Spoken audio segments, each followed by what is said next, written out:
Welcome to the Golden Flower Podcast, a catalyst for your creative life. I am Angela Levesque, a digital artist, meditation teacher, wordsmith, and transformational guide based in Boise, Idaho. Hi, I'm Gemma. I'm an abstract painter and I'm a creative coach and I'm in Portugal. Well, today we are talking about, I guess, in a sense, what this entire podcast is about, but we're talking about creativity as self-development. So we're not just talking about using art or the creative process or creativity to express oneself, but that opening ourselves up to the creative force is a vehicle for accessing and activating deeper parts of who we are. And it helps us to transmute and transcend whatever it is that is going on in our lives. So it's about leaning into the emotion instead of just witnessing it or avoiding it. There's such a tendency right now in today's world to avoid uncomfortable feelings at all costs. We've just become a society that's uncomfortable being uncomfortable. And today we're going to explore giving ourselves permission to be as intense as necessary.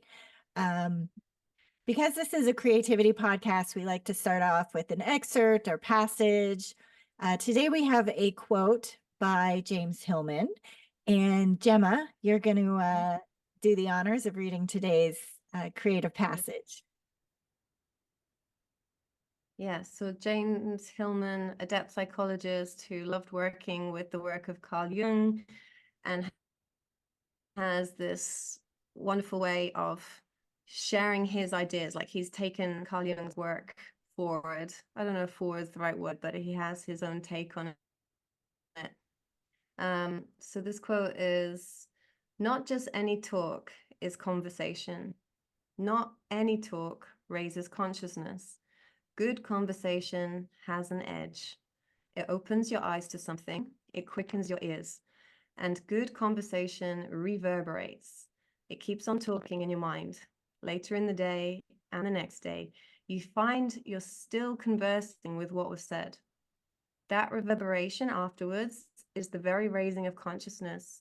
Your mind's been moved. You are at another level with your reflections." Yeah. And the key bits in here are this notion of reverberation, that the echoes and repeats and the different angles, and that something is activated and continues to keep showing up within your system, and that gives you the opportunity to have a very deep quality of reflection, of self-reflection. And that this really is the key to the boost of consciousness. And for me anyway, if we're talking about self-development and creativity, it's like that's what speaks to me. Like when we have a level of self-reflection that really boosts our consciousness, our awareness goes to a whole other level, then things are really moving. Well, I want to dive deeper into that idea, especially there's a few points that I'd like to explore later on too about the energy of the creative force and this idea of raising consciousness. So we will get back to that after a short break.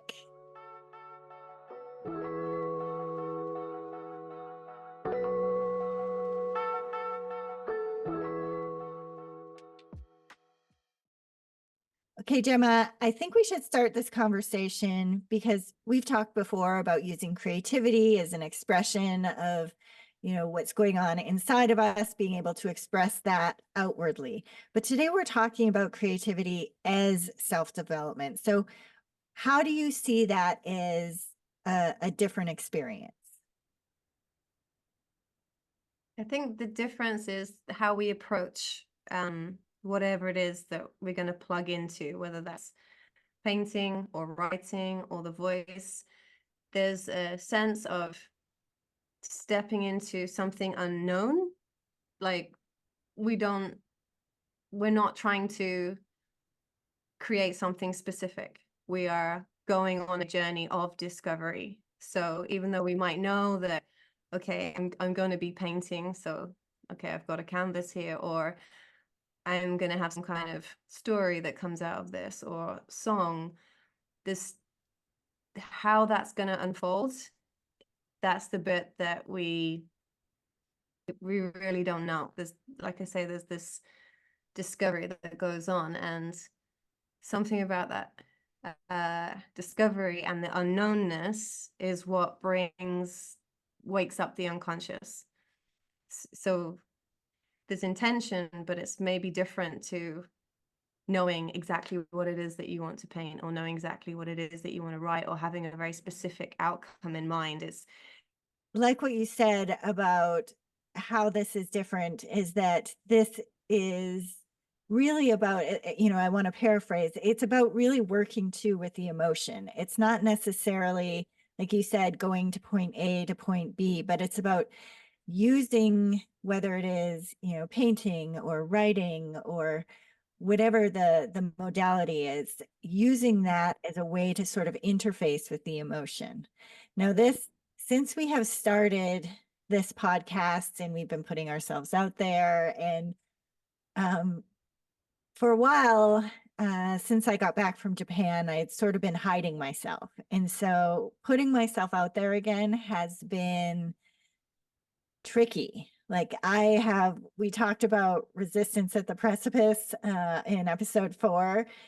I have still been having to work through that. And I had a lot of emotion, a lot of just, it honestly, it felt like this really thick, dense ball of anxiety, fear, like just this ball of, really, really heavy, dense emotions. And I was thinking about this topic coming up and how I could go and use what we're talking about, this leaning in, this amplification. It's giving ourselves permission to kind of dive into that, how I could, you know, work with that emotion. And so I did try painting, because in my mind, you actually gave me a suggestion after about writing a story. And I think that is more my cup of tea for sure, more within my comfort. But I did try painting, but it wasn't, I actually didn't know how to modulate some of that emotion through painting, because I don't know how to paint very well. And so there was this really weird tension between, I have all this stuff I want to express and yet I don't know how to express it. And then I was getting in my head about how to create what I wanted to create. Anyway, so it was this whole thing. So what do you think about what I was just saying? And also, I'd like to know a little bit more about your process, and maybe share an example of you using this to interface with some of those more dense emotions. mm. I mean, you make a really important point, which is there's something we do need to be kind of familiar with the modality so that we can be in a easy, free flowy state. There's something a bit dreamy about like this. It's very close to active imagination, and Carl Jung describes this dreaming with our eyes open. So there's a kind of free association that goes on. So I feel, knowing you as a writer, that it makes sense that you would go into this writing, but perhaps it's like, what's the difference? I love what you were sharing there about the emotion. Let the emotion be the starting point, and I will definitely share some examples about how that has worked for me with my painting journey.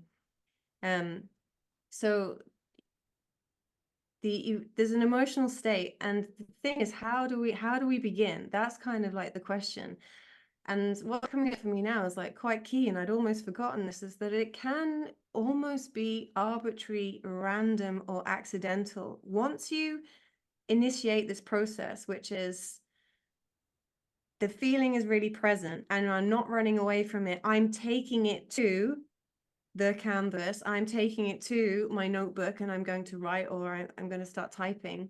And it's just like, throw something at it, throw something at it. So there's something to work with, because then it's just like, I feel like that's the key that unlocks the door, or that's kind of like the first step of what happens. Is like, we have to have something to work with, and it really doesn't matter at all what it is. So you could pull some words out of a newspaper or a magazine. This is how random it really can be to get it going. And like with me, when I'm painting, I will literally just grab a color randomly, not even look to see what it is, and just go in. It's just like, so you go in, and it's kind of like that ritual beginning. It's just like, throw something and let it begin, and have that kind of questing feeling of let it begin. And you're immersed in that emotion, right? As well, that emotion is present and it's permeating. And so there's a kind of way that we move with that as well. And then once you've got something to work with, you can kind of sit back. It's kind of a seat of witnessing consciousness, where there's this combination of the emotion that you're experiencing, and then what you're allowing is, it's a slightly meditative state. It's not passive. This is really key. It's like, we don't kind of just go into the emotion and get like flippant about it. You know, you can get a bit like, all right, so I'm supposed to just feel this, or let me just feel this. It's a sensitive, delicate thing. This, it's just like, it's almost like you've been hired to do a very specific job. This is what's different. It's just like, you're in the emotion. I think we'll go with your writing example. Like, you're just throwing out words, sentences, you're letting it be surreal, and you just keep going with that surrealness, and you let it not make sense, and you let it not make sense. And at some point, you bring in the fact that you know how to work with words. You activate that part of you that is the storyteller, and you will start weaving and moving more in, and then you bring more up from your inner world, and you get more material to work with, and you just keep going like this. And the same is, you know, when I'm painting, at some point there's enough going on that it activates me, the painter, that I need to start problem solving this, you know. So this, it does require us to be familiar and able to kind of almost on autopilot. Like, you can sculpt words almost on autopilot. You can start, you know, writing things together in a pleasing way without trying too hard. I can also arrange color without trying too hard. There's that kind of like flowing. You're not passive, but you're not controlling. You're not trying to control what's happening. You're working with what's happening. That's what the permission is. It's the permission for things to arise and for you to kind of assemble them, work with them. And then there's that free association that starts going on, that even though things can seem a bit random and arbitrary, your consciousness, because you can't turn that meaning making, sense making machine off, is going to start synthesizing things, and things are going to start coming through. You know, when I'm painting, it's such a fine line between abstraction and narrative. Like, sometimes I'm like really in a story. I'm in a story, but I'm also in abstraction. Maybe that's another, don't need to complicate that. Does that help? Like, if you imagine going in? I actually like the idea of being in, allowing yourself to be in the story, and that story can be told. Like, I recently just wrote something for my Substack about will you dance, and I'm not a good dancer, but I know that my body likes to move, and I know, you know, that I feel like I'm part of something. And so there's that, like you said, there's that creative tension between being active but not being in control, and allowing whatever it is, that creative force, to start embodying you fully. And so that to me is like the perfect state to be in, to transmute energy, to take that big ball of dense fear and, whatever that combination was, and be able to kind of to move with it, to work with it. It first allows you, I think the first step is experiencing it, having that expression, but then eventually you start to transmute it. And so I like the idea of it being a story, because that to me engages all of us, right? It's not just our intellect, but it's also it's the feminine and the masculine. It's weaving together, it's movement, but it's also taking something that's nebulous and abstract, and it starts moving it into sort of a cohesive place that allows you to transmute it. And I think that it doesn't start that way. Like, I like what you said, it's sort of like a gateway or a portal, like whatever it is, you kind of throw it down and allow yourself to move through those spaces until it starts to take shape and allows, and at that point there's opportunity for transmutation, or that's where that transmutation happens, is all of a sudden then you start moving with the creative force in a more intentional way. So I think that's beautiful. What came to mind is that there's an innocence about story. There's an innocence about, or that maybe the word is natural. There's a naturalness about story. There's a playfulness. There's something almost childlike that can come through.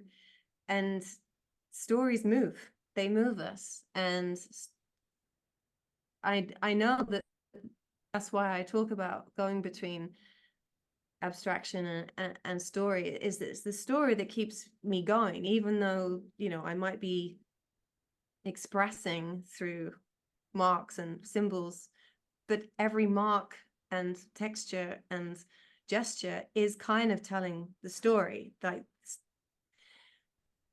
And it's a story that if you came and press pause whilst I'm amidst it and said, "What's going on, Gemma?" I'd be like, no, there's just absolutely no way that it's impossible. It's not just that I'm not capable of it. It's not that kind of expression. It's like it would be like a bubble just popping that was just like happening right there between me and the painting, kind of thing. I think the difference between that sense of embodiment, which is the other thing that moves, is the emotion. We know that also has a movement about it. So the combination of a starting point of emotion and then going into story and throwing things down, and then kind of following the flow a little bit. That's the delicate bit. It's like we're kind of holding the whole thing a little bit lightly and still bringing our kind of sensibilities. Very loud motorbike. Did you hear that? A little bit. Yeah. Wow. I think another part of this, and why this goes further than when we're in more mind-based type reflection, is that there's a lot of unresolved things in all of us, and especially if you're a sensitive being, if you're maybe struggle to know where you end and others begin, and lots going on. If you feel like there's an intensity that goes with that, and it makes sense to me that the remedy is also that intensity, and creating the space means that things that are incomplete have a chance to come into that space, and they can complete, and we never really have to know consciously what's happening. I think it's almost like you're practicing being able to activate this state within yourself and give it permission to keep going. And it's like the creative happening makes that whole thing a lot more anchored. It gives it shape and form. And there's something on the other side of it. So whether you have something in front of you to enjoy, like the painting, or you're reading something, and it's such a discovery. It's like, even if you've been painting, I could never see a painting until I'd have to go away and then come back. It's such a surprise to see it.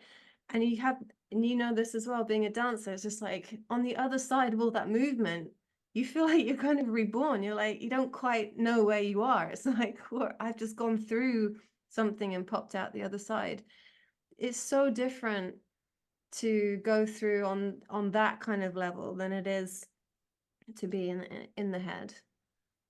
Well, and that's why I use the word specifically transmutation versus like transcendence or transformation, because it's really, at least for me, it's really about taking something and moving with it, and it taking on a different form than after, right? And I think that that is something that can't be like intellectualized. It can't be, you can't just move your way through like talking about it. And so that's why I specifically like that word transmutation, because you are taking one thing and then turning it into a different form through whatever it is, whatever your space is. And I also want to talk a little bit about that idea of the raising consciousness. And like, from an energetic perspective, our creative center is our second chakra, which is also our center of sexuality. It's also our emotional center. So we have all of these things that are coming together, and that what's necessary about the energy in the sacral chakra is you go from source energy, which is your root chakra, into relationship. Everything becomes relational. So you can't understand yourself until you're in relationship to something else. And so, yeah, so that's where you start to see the weaving of the divine masculine and the divine feminine coming together, but it's all relational. And that's why, so when we think about sexuality, when we think about creativity, when we think about like learning emotional, like our a relationship to emotion, all of that is happening in the same space. So it makes sense to me that we would use like the artistic process, we would use that journey um, to explore what's going on in our emotional world. That makes so much sense to me. That is really a beautiful thing. And I also have this weird thing with my husband. Um, not to get too personal, but I'm like, sometimes we don't have to talk our way through this. Sometimes we can just have a physical experience without getting too graphic. Like, just transmute this energy. There's no, like, I say this to my girlfriends. I'm like, sometimes you don't have to talk about it. Just get physical, like explore that, like transmute that energy. Because once you've decided that you were in this for the long haul, there's going to just be places where you're different. There's just going to be places where you see the world through different lenses. And as long as you respect that, that other person sees it a different way than you, take that frustration or whatever it is and just work it out physically. Like, and I, sometimes I get really good response to that, and sometimes I don't. But that's another way, because it's all that center, right? It's sexuality, it's creativity, it's emotion, and a lot of the language that area speaks is not something that you can vocalize or intellectualize. These are such cool points that you're making. I want to get back on them. This whole thing about the relationship, that you can't really know yourself without the relationship. I mean, having something mirrored back to you, and what you're saying as well about the trap that we fall into with relationships. Let's talk it out, let's talk it out. And sometimes that's just like the worst thing. And I think what really helps not to fall into that trap is that, I don't know, I can talk for me. It's like one of my big pain points for such a long time was just feeling like Why am I I'm never going to be understood by anyone? And it was such a place. But then it's like, but I don't understand myself. I didn't understand myself until I began my creative journey. And this paintings, like, how to talk about this. I mean, I've been finding words for the alchemy of what's happened on my painting journey, but I feel like I was seeking this quality of attention and of being seen and of being heard and of being known that I just couldn't find, and then I found it through painting. I kind of found it in that mirroring of, and it kind of doesn't make sense. Like, how does an abstract painting give you all of that? I'm still trying to find the words so that it can make sense, but it did. There was a deeply healing, deep need met in that mirroring, and that has really freed me up when it comes to relationships, because I'm able to find ways to meet that for myself, so that is not such a pressure to put on, close relationships. So yeah, I think that's so key to what I found with these. I call them containers. Is that a confusing word to say, containers? The idea of a container of creativity, the idea that there's a space, even if there is a real space between you, the creator, and your creation, but there's also like this imaginal space that gets really, really lively. It gets really, really charged up. Yeah. No, and even going back to the second chakra, right? That's the womb. Right. That's the womb. So that is the ultimate container, you could say. Mm-hmm. And I think Yeah. that's a really important point about uh, moving and having interfacing with these emotions in a safe container. I think that is an important piece of this. It's And huge. yeah. That And phrase, interfacing with emotions through creativity, like maybe that should be the title of the podcast. I feel like that is much more spot on for what we're talking about here. and the quality of the container is important. Like when I think about I don't know if I ever published it, but I wrote this article once about Twitter is not a healthy womb. It was back when Twitter was Twitter and not X, because Mm. people are trying to have this experience of, again, of expression and that sort of thing, but the container is not fit for purpose. Mm. And so it's really turned into this very destructive kind of the pulling out like the lowest of all people, like the most debased aspects of of humanity. And that's because the container for that, maybe way long ago, maybe the container was set up with the right ingredients for it to be a, a nurturing place, but it's really it no longer is that. And so I think when we talk about using creativity as self-development, we do have to be intentional about the container that we're creating to work through this stuff, because that really does matter, and it affects um what you're able to do. Yeah, it's huge. Parameters are, I mean, I don't know if we can ever look at social media as it's just too enormous. That's my problem with it. There are no boundaries. It doesn't feel safe um at all. But this, I tend to think of this work as being like solo introspection, self-reflective, personal work. But it's the kind of work that without the interface, without the painting, the drawing, the dance, the voice to move through the emotion,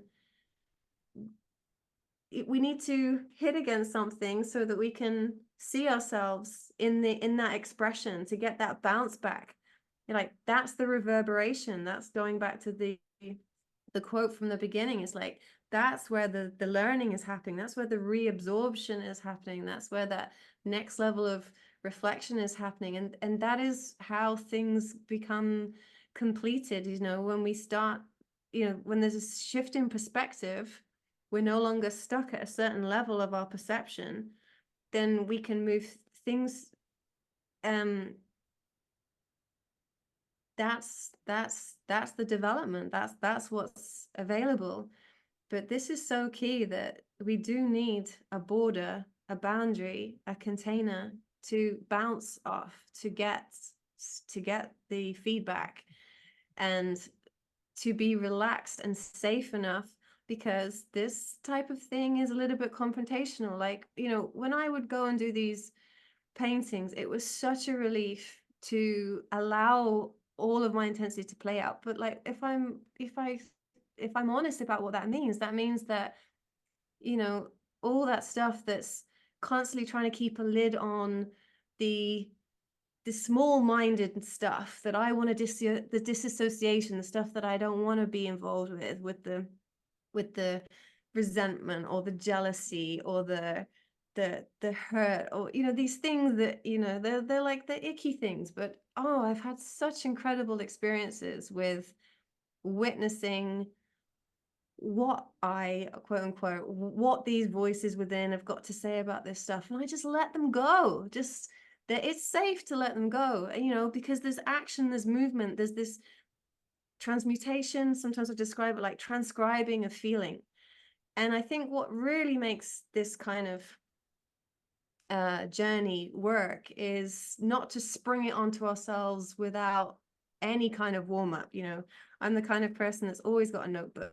I think you are too, right? You know, there's this constant letting ourselves know that, you know, that uncensored splurge, I call it. Like, it's important to keep that active, because then when the time comes to do this deeper level, it's not completely unfamiliar. I think that's really like the first step, because, you know, my notebooks are incredible reflections, and I don't know how I'd have managed to you know, over the years it's become really clear to me that, I mean, anytime that I've got something to do and I get a bit blocked, I have to sit down and draw, because it's just straight away, I know from experience that if there's something going on and I don't know what it is and I haven't got the time or the resources to find it, if I can just stay with that feeling and put it into a drawing, even if it's just like a few moments, just creates enough space. And then it's almost like I get the, okay, I'm going to do this. And all, you know, journaling. I mean, we can talk, there's so many approaches to get that going, but Well, I think that that's one of the kind of worst mind viruses of the new age spiritual community, is this idea that everything needs to be like high vibe. Everything has to be positive. You have to go to the love and light. And gives me the shiver.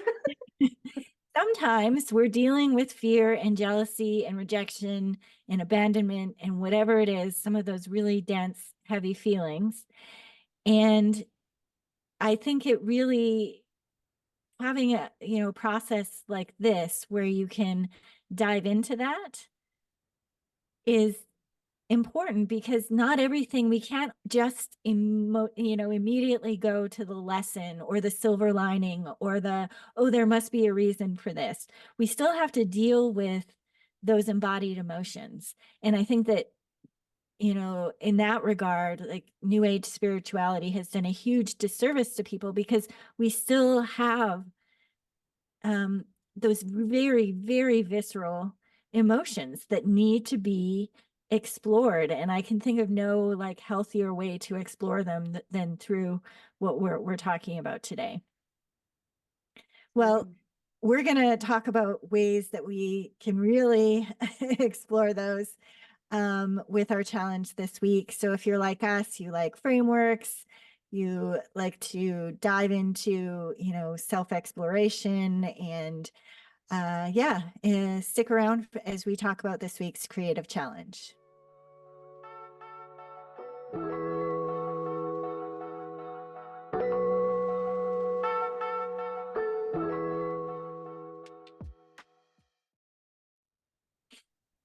Well, this is our last portion of all of our podcasts. We like to do explore frameworks, challenges, exercise, those sorts of things that allow us to go deeper into ourselves in our work. Today, we are going to talk about this amplification exercise. And let Gemma take this away and Yeah, I have a question for you, Angela. Like, are we using your example as the exercise? sure. Yeah, we can Uh, do. do you mind sharing it about this resistance around the news? Oh, and we touched on it earlier. It came up, right? Yes. Well, so we can even get more specific. So I have this weird hang up about sending out newsletters. Like I really I have it too. I really dislike it. And I've done a lot of intellectual work on this, a lot of root digging, mostly everything. If I go all the way underneath it, it has to do with not enoughness, that sort of thing. And so I still know that, and yet I still have a tremendous amount of anxiety and a lot of just super dense emotions around it. And so what I usually do is just power through it. I do it, I don't like it. And this time, because of we've really been stretching ourselves, putting out this podcast and guest posting and having all these things that have really been like, I feel stretched a lot lately. And so I was like, okay, well, I'm going to take this opportunity to lean into it. I'm going to take this opportunity to like dive into those intense emotions rather than just power through. So I'll let you. Yeah, thank you for the sharing. It resonates so much. I'm also having major kickback about me talking about this stuff without actually giving myself the opportunity to do the painting and the everything that we're talking about. So let's look at a challenge that brings us both to that place where we're getting to experience the kind of things that we're talking about. So, um, so the challenge is wherever there's a kind of a clash, resistance, stuckness, or you talked about dense emotion. I think that is probably applicable across the board, that we hit on some kind of dense emotion. It's confusing to us. It doesn't tell us its name, right? It's just kind of there. It's this heavy emotion. It's just like that as a starting point to go in. So the invitation is choose the modality that you feel most relaxed and comfortable in. If it's just doodle drawing, do that. If it's writing, do that. If it's using your voice movement, do that. And we talk about amplification. So we'll take Angela's example of the newsletter. So a suggestion is get that storyteller and go in big, intensify it. So suggestions for the story could be, again, I quite like that random starting point, and it might take you off in a completely different place. So I don't know if you've ever done things where you just like randomly cut some paragraphs out or sentences out of some magazines. I'd be really curious to see how that could work out. The other thing is that you can set yourself a kind of challenge, which is I'm going to write a really intense story about someone who hates sending letters, like and I'm going to go big on it. I'm taking it seriously, but I'm not. The other thought that comes to mind is like, so she, she she hates sending letters. Why? What happened? What were the consequences? Who is she writing to? Like, just give yourself the job to be like, how do I pad this out? Like, I know how to do that for other stories. Let me do it for this one without getting too involved in the content. You're not trying to direct it. You're not trying to control it. You're trying to stimulate it so that it comes up, and then you just kind of work with it. And then you can flip it around and be like, what about someone who likes to send letters too much? Like, they just can't stop doing it. Like, they're just obsessed. And why would they? She just won't leave people alone. She's just sending stuff all the time, all the time. What is the circumstance? What's the situation? What happened in the past? Where's this going in the future? Just let loose. And it's a bit like, this, oh, I couldn't write that. Yes, write that. Oh, I couldn't say that. Yes, say that. It's that permission thing of wherever there's that feeling of like contraction, like, oh, that's ridiculous, or that's shocking, or that's absurd. Just like, no, this is the permission that I'm giving for this exercise to do this. So amp it up, let the drama. I think when I was preparing for this and I was using the word intense a lot, I was like, do I sometimes hide behind intensity when I'm actually referring to my internal drama? Like, there's plenty of internal drama, you know, as sensitive people with a lot going on, like, and I found a lot of peace with that drama by giving it a voice, giving it a space. And I think as well, I'm having a day today with that knotty, tight feeling here, and it's been too long since I've had the experience of like plugging that into some, you know, even if it's not like abstract painting like the ones I've got behind me, even if it's just small scale watercolors out, I'm going to see where that can go. So that's our challenge. And if you're listening, just whatever it is that's giving you that dense ball of stuck energy, plug it into something that feels familiar, amplify it, peek it out, give yourself permission. Yes, more, keep going until there's something there, and then let that do the work. We won't get into what happens when it's there. That's a journey for another chat. Well, I'm excited. I want to follow up with us next week because I think that this is valuable and very powerful. And yeah, see where I love that idea of just throw something down, start. And for me, that might just be throwing some words on a paper.